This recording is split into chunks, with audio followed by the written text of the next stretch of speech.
Hey grasshoppers, we have 2 more chapters left of Chocolate Charlie and the Chocolate Factory. Today is chapter 29, The Other Children Go Home.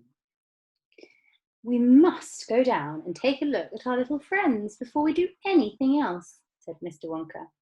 He pressed a different button and the lift dropped lower and lower, and soon it was hovering just above the entrance gates to the factory.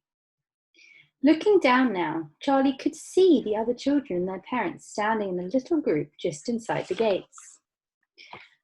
I can only see 3, he said. Who's missing? I expect it's Mike Teavee, Mr. Wonka said, but he'll be coming along again soon. Do you see the trucks? Mr. Wonka pointed to a line of gigantic covered vans parked in a line nearby. Yes, Charlie said. What are they for? Don't you remember what I said? What it said on the golden tickets? Every child goes home with a lifetime supply of sweets.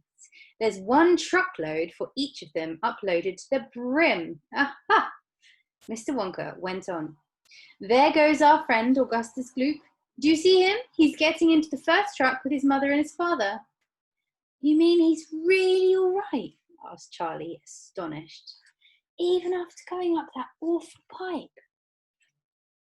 He's very much all right, said Mr. Wonka.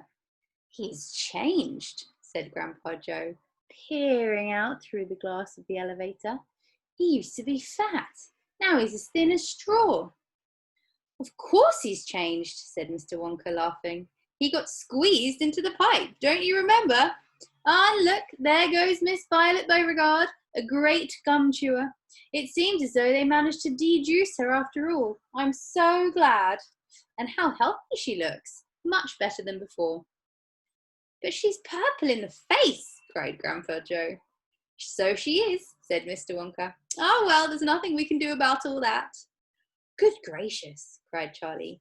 Look at poor Veruca Salt and Mr. Salt and Mrs. Salt. They're simply covered in rubbish.